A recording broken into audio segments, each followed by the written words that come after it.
Hello, and welcome to the Learn and Talk English podcast. I'm your host, Maria, and I'm absolutely delighted you've chosen to spend your valuable time learning with me today. Whether you're listening at home, during your commute, while exercising, or taking a peaceful walk, you're engaging in something truly remarkable. You're actively improving your English skills, and that deserves recognition and celebration. Today's episode focuses on a fundamental aspect of language learning: everyday conversations. These are the linguistic interactions that form the backbone of real-world communication. When you visit a healthcare professional, when you order your favorite beverage at a cafe, when you navigate transportation systems in English-speaking countries. This comprehensive lesson will provide you with authentic stories, detailed vocabulary analysis, grammar insights, pronunciation guidance, and cultural context. Most importantly, it will build your confidence to communicate effectively in English. By the end of this podcast, you will be able to recognize and use essential vocabulary for medical appointments, food service interactions, and travel situations. You'll understand key grammar patterns including present tense descriptions of symptoms, polite request formations, and question structures for seeking information. You'll appreciate cultural nuances in English-speaking countries regarding healthcare, etiquette, service interactions, and transportation customs. You'll pronounce target vocabulary with proper stress patterns and intonation, and you'll construct grammatically accurate sentences for real-life scenarios. Let's begin our journey with our first comprehensive story. Before we dive into Anna's experience, let's establish our learning framework. This story will demonstrate several important grammar patterns: present tense for describing current symptoms, modal verbs for expressing necessity, question formation for seeking medical help, and polite language for professional interactions. From a cultural perspective, we'll explore healthcare etiquette in English-speaking countries. The appointment system. Patient-doctor communication styles. An appropriate language for describing medical concerns. Anna is from Brazil. She relocated to London 6 months ago for her graduate studies. This morning, she awakens feeling quite unwell. Her throat is painful and scratchy. Her head throbs with a persistent ache. She has developed a fever that makes her feel weak and dizzy. She thinks to herself, "I need to see a doctor immediately." Notice how Anna uses the modal verb need plus infinitive to see to express necessity. This is a common pattern: subject plus need plus to plus base verb. At the local clinic, the receptionist greets her warmly. "Good morning, how may I assist?" "You today?" In English-speaking countries, healthcare receptionists typically use formal, polite language. The phrase, "How may I assist you?" is more professional than, "How can I help you?" Anna responds carefully. "I feel very sick. I have a sore throat and other symptoms." The word throat contains the challenging "th" sound. Practice placing your tongue between your teeth. "Do you have an appointment scheduled?" the receptionist inquires. This is a yes-no question using the auxiliary verb do. The structure is do plus subject plus have plus object.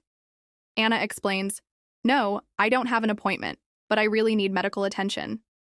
Anna uses really as an intensifier to emphasize urgency while maintaining politeness. "Please take a seat in the waiting area," the receptionist instructs. "A doctor will see you shortly." Take a seat is a polite imperative. In healthcare settings, patients are expected to wait patiently unless experiencing a medical emergency. 15 minutes later, Anna enters the consultation room.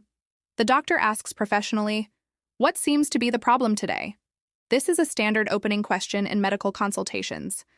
What seems to be is gentler than what is the problem. Anna describes her condition. "My throat hurts significantly. I feel extremely tired. It's difficult to swallow food or liquids." Anna uses present tense to describe current symptoms. Hurts is third person singular. Feel describes her current state. It's difficult to expresses challenge or difficulty. The doctor conducts a thorough examination and explains, "You have a mild throat infection. I'll prescribe medication for you. Take 1 tablet every 8 hours with food, drink plenty of water throughout the day, and get adequate rest." Mild means not severe. Prescribe means to recommend medication. Adequate means sufficient or enough. Anna responds gratefully, "Thank you very much, doctor. I appreciate your help." She leaves the clinic feeling relieved and accomplished. She successfully navigated a medical appointment in English. Now let's analyze the vocabulary from Anna's story in detail. Each word comes with pronunciation guidance, multiple examples, and usage notes. Appointment. This is pronounced with stress on the second syllable. Appointment. It means a scheduled meeting with a professional. Let me give you several examples. I made an appointment with my dentist for next Tuesday. Do you have an appointment? Or is this a walk-in visit? The appointment was rescheduled due to the doctor's emergency. Some synonyms include meeting, consultation, and booking. Common collocations are make an appointment, cancel an appointment, and keep an appointment. In most English-speaking countries, medical appointments are essential and should be made in advance. Sore throat. This is pronounced with sore rhyming with more, and throat, having the th sound. It means pain and irritation in the throat. Here are examples. I have a sore throat and can barely speak. Sore throats are common during winter months. Warm tea can help soothe a sore throat. Related terms include scratchy throat, throat irritation, and pharyngitis, which is the medical term. A common mistake is saying throat pain. Sore throat is the standard expression. This is a compound noun that functions as a single unit. Take a seat. This is pronounced with connected speech, making it sound like take a seat. It's a polite way to say please sit down. Examples include, please take a seat and the manager will be with you shortly. Take a seat anywhere you'd like in the waiting room. The host said, take a seat at the dining table. This is polite and professional language. Alternatives include, please sit down, have a seat, and please be seated. This phrase shows respect and hospitality in professional settings. Mild infection. Mild rhymes with child, and the stress in infection is on feck. It means are all minor illness caused by bacteria or viruses. Examples. The doctor diagnosed a mild infection that should clear up quickly. Mild infections often resolve without strong antibiotics. She had a mild infection but felt much better after treatment. The antonym would be severe infection or serious infection. In medical context, this indicates the condition is not dangerous or life-threatening. Mild is an adjective modifying infection, plenty of. This is pronounced with stress on plen, and of is often reduced. It means a large amount of something, more than enough. Examples. Drink plenty of water when you're sick. There's plenty of time to finish the project. Make sure you get plenty of rest this weekend. Use it with uncountable nouns like plenty of water, plenty of time, plenty of sleep.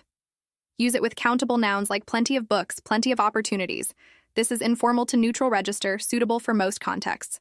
Let's explore the grammar patterns we've seen in this medical context. When describing current medical symptoms, English uses the simple present tense. My throat hurts, not my throat is hurting. I feel tired describes current state. It's difficult to swallow expresses current experience. For medical necessity, we use modal verbs. I need to see a doctor shows strong necessity. You should rest gives advice or recommendation. You must take this medication expresses strong obligation. You can take pain relievers indicates permission or possibility. Question formation in medical contexts follows specific patterns. Yes/no questions like, do you have an appointment? Well, questions like, what seems to be the problem? Information questions like, how long have you felt this way? From a cultural perspective, in most English-speaking countries, healthcare operates on an appointment system. Walk-in visits are possible but may involve longer waiting times. Patients are expected to arrive punctually and bring identification and insurance information. Medical professionals use formal, respectful language. Patients are encouraged to ask questions and describe symptoms clearly. The relationship is professional but caring, with emphasis on clear communication and informed consent. Healthcare etiquette includes patients waiting quietly in designated areas. Mobile phone use should be minimal and respectful. Payment discussions occur after treatment, and follow-up appointments are common for ongoing care. Now let's move to our second story, which explores service industry interactions, specifically, ordering at a coffee shop. We'll examine polite request patterns, clarification strategies, and error resolution techniques. This scenario demonstrates how miscommunication occurs and how to handle it gracefully. Our grammar focus areas include conditional statements, polite request formations, and present perfect tense for describing experiences. Culturally, we'll explore coffee shop etiquette, name-taking practices, and customer service expectations in English-speaking countries. Ben is visiting New York City for the first time. He's a software engineer from Germany, and this is his first business trip to the United States.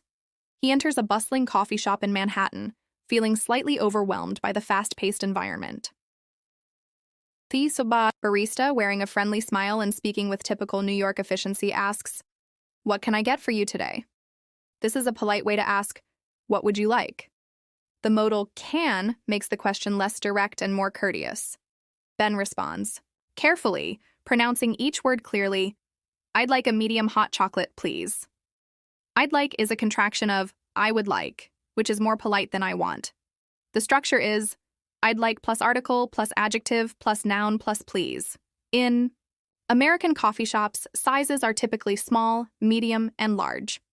Some chains use unique terminology like tall, grande, and venti.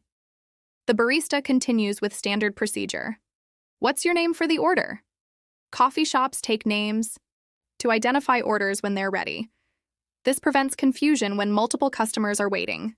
Ben replies clearly, "Ben." The name Ben is short and simple, but in noisy environments it can be misheard.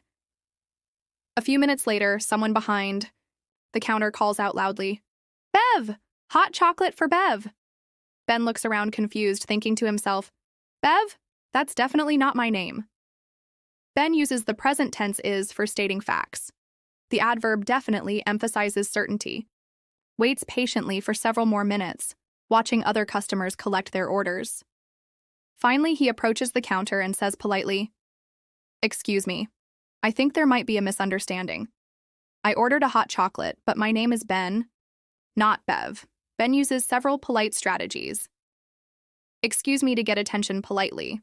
"I think there might be" to suggest possibility rather than accusation, and "misunderstanding" instead of mistake to avoid blame. The barista's face lights up with recognition. "Oh, I'm so sorry. I thought you said Bev. That's my mistake." The barista uses multiple apology strategies. "Oh," as expression of realization, "I'm so sorry," as strong apology with intensifier, and "that's my mistake" taking responsibility. Ben responds graciously, "No problem at all. These things happen." Ben uses common phrases for accepting apologies. "No problem" dismissing the issue, and "these things happen" acknowledging that mistakes are normal. The barista hands him his hot chocolate with an apologetic smile. "Here you go, Ben. Thanks for being so understanding." Good customer service includes acknowledging the customer's patience and using their correct name. Let's analyze the vocabulary from Ben's coffee shop experience comprehensively. Barista. This is pronounced with stress on the second syllable, barista. It comes from Italian, meaning bartender. A barista is a person who prepares and serves coffee drinks. Examples. The barista recommended their signature blend. She worked as a barista while studying at university. The experienced barista created beautiful latte art. This is used in coffee shops, cafes, and specialty beverage stores. Related terms include coffee maker, cafe worker, and beverage specialist. In specialty coffee culture, baristas are skilled professionals who take pride in their craft. Order. This is pronounced with stress on the first syllable, order. As a noun, it means a request for food or drinks. As a verb, it means to request something. Noun examples. I'd like to place an order for 2 coffees. The order will be ready in 5 minutes. They got my order wrong and gave me tea instead of coffee. Verb examples.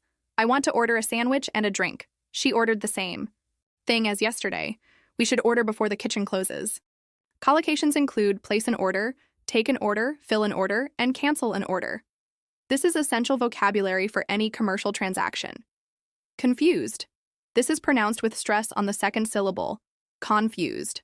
It means unable to understand something clearly or uncertain. Examples. I was confused when they called the wrong name. The directions were confusing, and I got lost. She looked confused during the explanation. Synonyms include puzzled, bewildered, perplexed, and uncertain.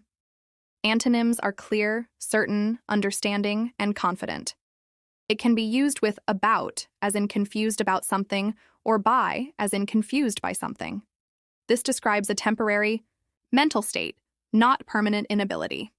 Misunderstanding. This is pronounced with 4 syllables and stress on stand. Misunderstanding.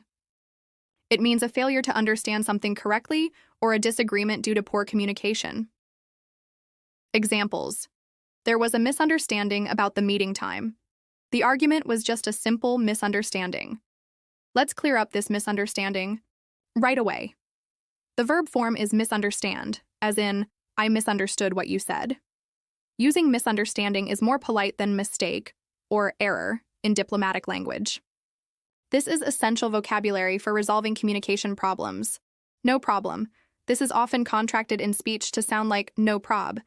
It's a polite way to say something is acceptable or to dismiss an apology. Usage contexts include accepting apologies. Sorry I'm late. No problem. Responding to thanks. Thank you for your help. No problem. Agreeing to requests. Can you help me? No problem. This is casual to neutral formality, appropriate in most situations. Alternatives include don't worry about it, it's fine, that's okay, and you're welcome. This is very common in American English and shows friendliness and understanding. English offers multiple ways to make polite requests in service contexts. I'd like is most common in service contexts. Could I have is very polite. Can I get is casual, but acceptable. I'll take is confident and common in American English. When communication breaks down, use clarification strategies like, I think there might be a misunderstanding. Could you repeat that, please? I'm not sure I understand. And let me clarify. For handling mistakes politely, use error resolution language such as, I believe there's been a mix-up. This isn't what I ordered. Could you check my order, please? And I think there's been an error. Coffee shops in English-speaking countries typically follow a queue system. Customers wait in line, study the menu, and place orders efficiently.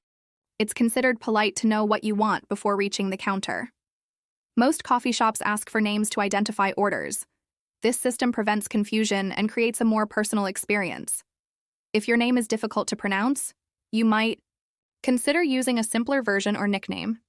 In the United States, tipping baristas is common but not mandatory. $1 or loose change is typical for simple orders. In other English-speaking countries, tipping practices vary significantly. Coffee shops, especially in urban areas, prioritize speed and efficiency. Customers are expected to be ready to order and move quickly through the line. However, staff are generally patient with non-native speakers who need extra time. Now let's explore our final story, which examines transportation vocabulary and travel-related interactions. We'll explore question formation for seeking information, comparative language for discussing options, and future tense for travel planning. This scenario highlights the importance of understanding transportation terminology, asking for clarification when confused, and making informed decisions about travel options. Culturally, we'll discuss transportation systems, ticketing procedures, and travel etiquette. Nora is from Egypt, currently pursuing her master's degree in international business. She's visiting France for a conference and needs to travel from Paris to Lyon for a presentation. Having studied English extensively, she feels confident about navigating the train station, but she wants to ensure she purchases the correct ticket. At the ticket counter in Gare de Lyon station, she approaches the clerk with a friendly smile and says, "Good morning. I'd like to purchase a ticket to Lyon, please." Nura uses formal, polite language appropriate for official transactions. "I'd like to purchase" is more formal than "I want to buy." The ticket clerk, accustomed to international travelers, responds professionally, "Certainly. Would you prefer a one-way ticket or a round-trip ticket?" The clerk presents 2 options using "would you prefer," which is extremely polite and gives the customer choice.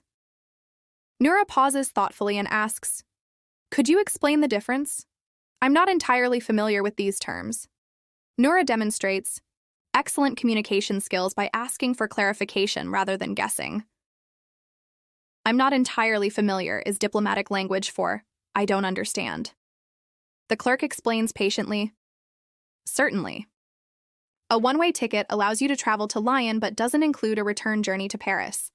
A round-trip ticket includes both the journey to Lyon and the return journey back to Paris. The clerk uses clear, simple language with parallel structure to explain the concepts. Noura nods with understanding. Ah, I see. In that case, I'd like a round-trip ticket, please. I'll be returning to Paris tomorrow evening. Ah, I see, shows understanding. In that case, introduces her decision based on the new information. The clerk continues, excellent. Would you like first-class or second-class seating? Transportation often involves multiple choices that affect price and comfort. Noura considers her budget and responds, what's the difference in price and comfort between first and second class? Noura asks for specific comparative information to make an informed decision. The clerk provides detailed information. First class offers larger seats, more legroom, complimentary refreshments, and quieter carriages. It costs approximately €50 more than second class.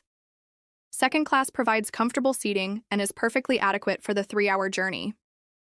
The clerk uses comparative language and provides specific details to help the customer decide. Noura makes her decision. Second class will be perfect for my needs, thank you. Will be perfect, expresses satisfaction with the choice. The clerk finalizes the transaction. Wonderful. Your train departs at 11:30 from platform number 6. The journey takes approximately 3 hours and you'll arrive in Lyon at 2:30 in the afternoon. Here's your ticket and receipt. The clerk provides comprehensive details including departure time, platform, duration, and arrival time. Noura expresses gratitude. Thank you very much for your assistance. You've been extremely helpful. Noura uses formal language to express genuine appreciation for good service. Let's examine the transportation vocabulary from Noura's story in comprehensive detail. One way. This is pronounced as 2 words with equal stress. One way. It means a ticket or journey that goes to a destination without returning. Examples. I bought a one-way ticket to London because I'm moving there permanently.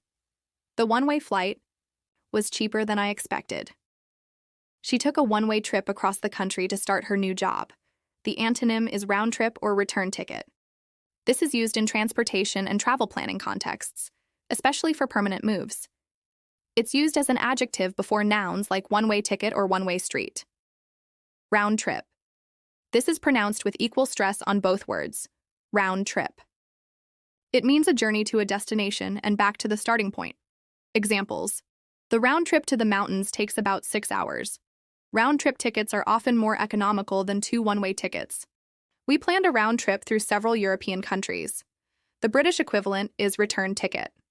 This is often an economic consideration as it's frequently cheaper than purchasing 2 separate one-way tickets. It requires knowing your return date in advance for planning purposes. Platform. This is pronounced with stress on the first syllable, platform. It means a raised area beside railway tracks where passengers board trains. Examples. The train to Manchester departs from platform. Number 3. Passengers should wait on the platform until the train arrives. The platform was crowded with commuters during rush hour. Platform is universal terminology, though Americans also use track. This is important for navigation and safety in train stations. Related terms include boarding area, departure point, and station platform. Track number. Track rhymes with back, and stress is on num in number. It means the numbered railway line where a specific train operates. Examples. Your train leaves. From track number 8. The announcement said to check the board for track number changes. Track number 5 is currently out of service. Americans often say track instead of platform. This information is usually displayed on departure boards and tickets. It's essential for finding the correct train for navigation purposes. Second class. This is pronounced with stress on sec and class, SEC on class. It means standard seating. Accommodation on trains, typically less expensive than first class. Examples. Second class seating is comfortable and affordable. I always travel second class because it's good value for money. The second-class carriage was nearly full during peak hours. This is less luxurious than first class, but adequate for most travelers. It's an economic choice, significantly less expensive than premium options. The quality level is comfortable and suitable for most journey lengths. English uses several structures for future travel plans. I will travel to Lyon tomorrow uses simple future. I'm traveling to Lyon tomorrow uses present continuous for planned future. I'm going to travel to Lyon expresses planned intention. When comparing travel options, use comparative structures like first class is more expensive than second class, the train is faster than the bus, and this route is the most direct. Essential question patterns for travel information include what time does the train leave? For specific information, how long does the journey take? For duration, which platform does it depart from? For location, and how much does it cost? For price, European train systems typically offer multiple ticket types and classes. Understanding these options helps travelers make informed decisions based on budget, comfort preferences, and journey length. Train stations in English-speaking countries use clear signage and announcements. Departure boards display real-time information, and staff are available to assist travelers. Digital displays and public address systems provide updates in multiple languages. Passengers are expected to have tickets ready for inspection, keep noise levels reasonable, and offer priority seating to elderly or disabled travelers. Mobile. Phone conversations should be brief and quiet. When traveling internationally, it's important to understand local transportation customs, payment methods, and reservation requirements.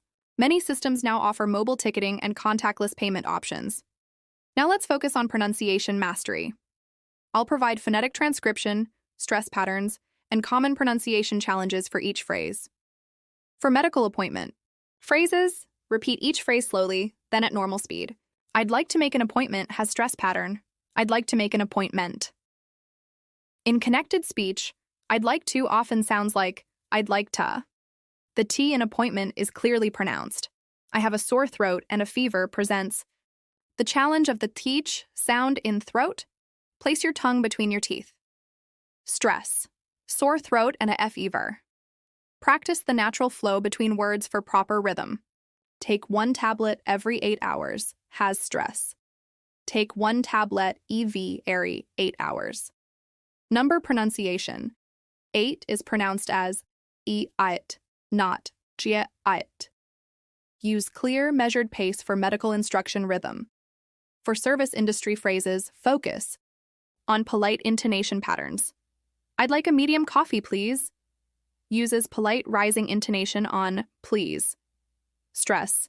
I'd like a medium coffee, please. Size pronunciation. Medium is medium with stress on first syllable. What's your name? For the order. Uses question intonation with rising tone on order. In connected speech, what's your sounds like what's your. Use clear, friendly tone as service industry standard. No problem, it happens, has stress. No problem, it happens. Use casual, understanding tone with natural rhythm, slightly faster than formal speech. For transportation phrases, practice clear, confident delivery. I'd like a round-trip ticket to Lyon has stress.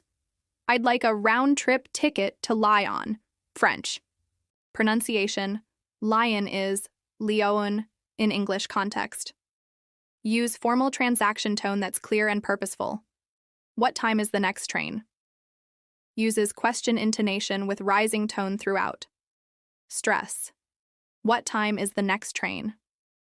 Use information seeking. Tone that's polite but direct. Which platform does it depart from? Has stress.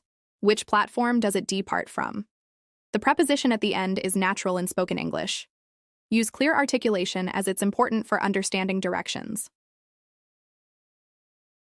Let's practice expressing uncertainty politely with these diplomatic phrases.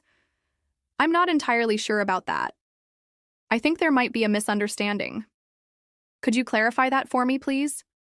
And I'm not completely familiar with that term. For making polite requests, here are escalating levels of politeness. Direct. Give me a coffee. Polite. Can I have a coffee? More polite. Could I have a coffee, please? Very polite. I'd like a coffee if possible. Extremely polite. I wonder if I might have a coffee, please. Essential phrases for when communication breaks down include, I'm sorry, I didn't catch that. Could you repeat that more slowly? I'm having trouble understanding, and let me make sure I understand correctly. Now, let's explore some listening comprehension exercises to test your understanding. Listen carefully to this medical appointment dialogue. Patient. Good morning. I'd like to see a doctor, please. Receptionist. Do you have an appointment? Patient. No, but I'm feeling quite unwell. Receptionist. What seems to be the problem? Patient. I have a terrible headache and I feel nauseous. Receptionist. Please take a seat. The doctor will see you in about 20 minutes. Consider these questions. Does the patient have an appointment? The answer is no. What are the patient's symptoms? The answer is headache and nausea. How long will the patient wait? The answer is about 20 minutes. What does the receptionist ask the patient to do? The answer is take a seat. Here's a coffee shop dialogue for analysis. Barista. What can I get for you? Customer. I'd like a large cappuccino with extra foam. Barista. Name for the order? Customer. Sarah. Barista calling out, large cappuccino. For Clara. Customer. Excuse me, I think that's mine, but my name is Sarah, not Clara. Barista. Oh, I'm so sorry. Here you go, Sarah. Analysis questions include, what did the customer order? The answer is large cappuccino with extra foam. What name did the barista call? The answer is Clara. How did the customer correct the mistake? The answer is politely explained the error. How did the barista respond? The answer is apologized and corrected the mistake.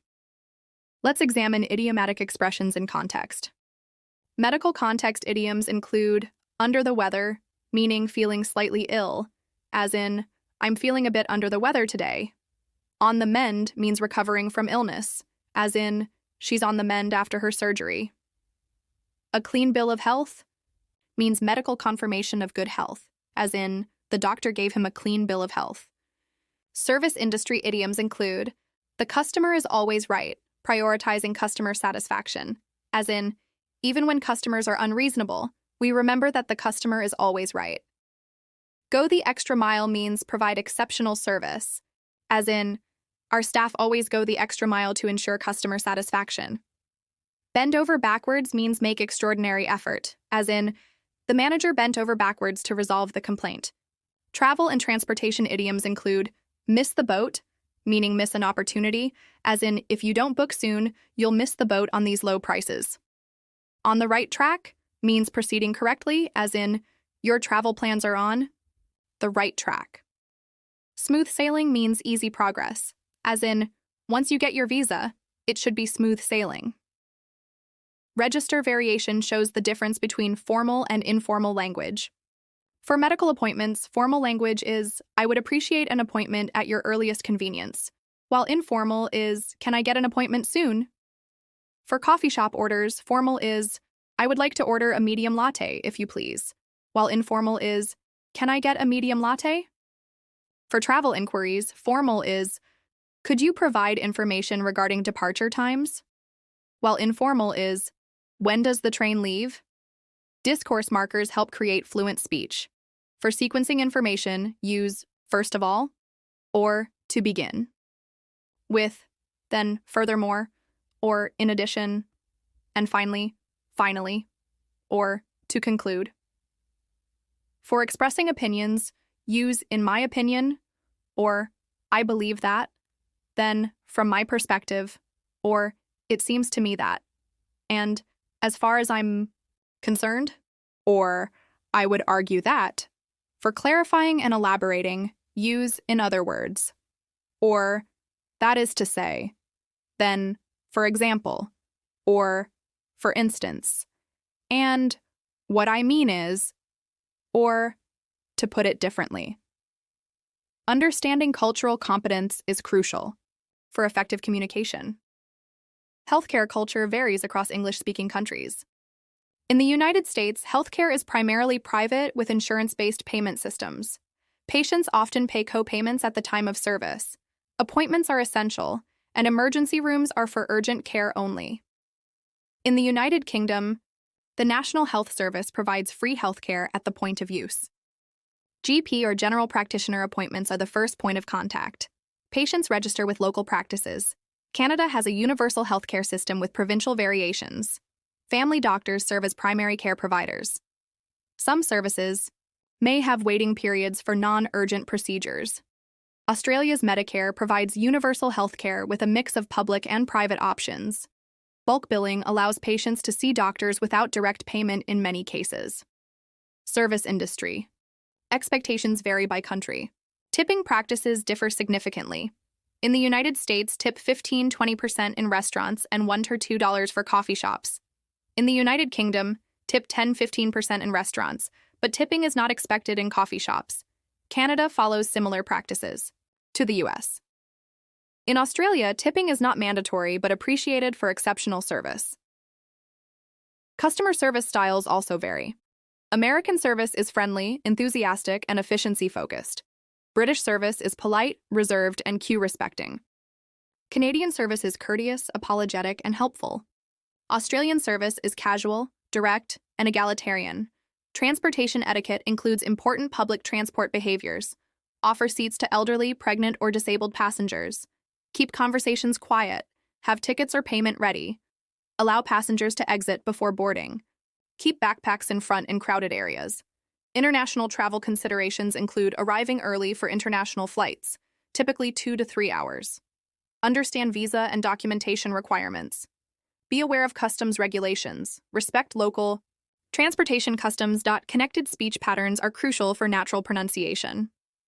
Consonant to vowel linking makes take it easy sound like take it easy, turn off sound like turn off, and check out sound like check out.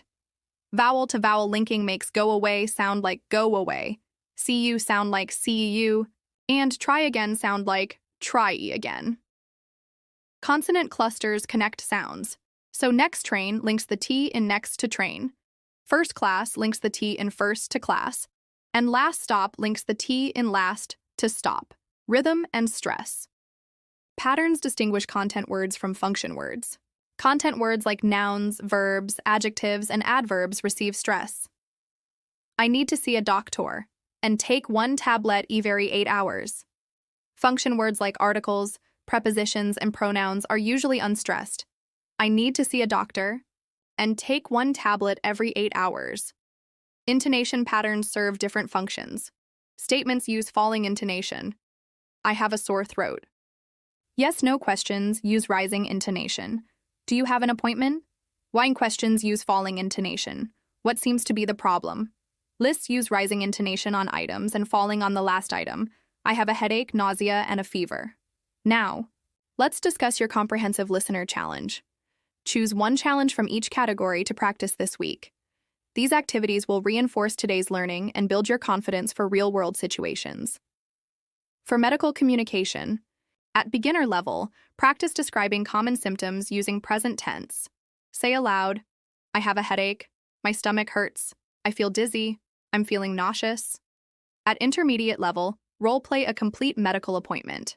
Include greeting. The receptionist describing symptoms, asking questions, and thanking the doctor. At advanced level, research healthcare systems in an English-speaking country. Practice explaining the differences to a friend or family member. For service industry. Interactions at beginner level, practice ordering at different types of establishments. Use I'd like for restaurants, can I have for casual settings, could I get for polite requests. At intermediate level, practice handling service mistakes politely. Use phrases like, I think there's been a misunderstanding, and could you check my order, please? At advanced level, engage in small talk with service workers. Practice commenting on weather, asking about recommendations, or expressing appreciation for good service. For transportation and travel at beginner level, practice asking for travel information. Use, what time does the train leave? How much does it cost? Which platform? At intermediate level, compare. Different travel options. Practice using comparative language. Faster than, more expensive than, the most convenient. At advanced level, plan a complete journey using English resources. research schedules, book tickets online, and practice. Explaining your itinerary. Use this self-assessment checklist to rate yourself on a scale of 1 to 5, where 1 means needs improvement and 5 means very confident. For vocabulary mastery, rate. I can use medical vocabulary accurately. I understand service. Industry terminology, I know transportation-related words. For grammar application, rate. I can form polite requests correctly. I use present tense for current situations. I ask questions with proper structure. For pronunciation skills, rate. I pronounce target vocabulary clearly. I use appropriate stress patterns. I link words naturally in speech. For cultural awareness, rate. I understand healthcare etiquette. I know service industry expectations. I'm aware of transportation customs. For communication confidence, rate. I can handle misunderstandings politely. I ask for clarification when needed. I express gratitude appropriately. Establish progress tracking activities with daily practice of 5 to 10 minutes. Record yourself reading. 1 vocabulary section aloud. Practice 1 dialogue with proper intonation. Use 3 new phrases in context. Weekly review should take 20 to 30 minutes. Listen to the episode again and note improvements in comprehension. Practice all pronunciation exercises. Complete 1 listener challenge activity. Monthly assessment involves recording yourself having a complete conversation in each scenario. Compare your recordings to track progress. Set new learning goals based on areas needing improvement. Learning English is a remarkable journey that requires dedication, patience, and courage. Today, you've engaged with complex vocabulary, intricate grammar patterns, and nuanced cultural information. This represents significant progress in your language development. Remember that language learning is not about perfection. It's about communication, connection, and confidence. Every time you practice these phrases, every moment you spend listening to English, every interaction you have in English, you're building valuable skills that will serve you throughout your life. The scenarios we've explored today represent real life situations where effective English communication makes a meaningful difference. When you can confidently navigate a medical appointment, you're taking care of your health. When you can order food or drinks comfortably, you're participating in social and cultural experiences. When you can travel independently using English, you're opening doors to new opportunities and adventures. These aren't just language exercises. They're life skills that empower you to live, work, study, and thrive in English-speaking environments. Language learning is a lifelong process. Even native speakers continue to learn new words, expressions, and communication strategies throughout their lives.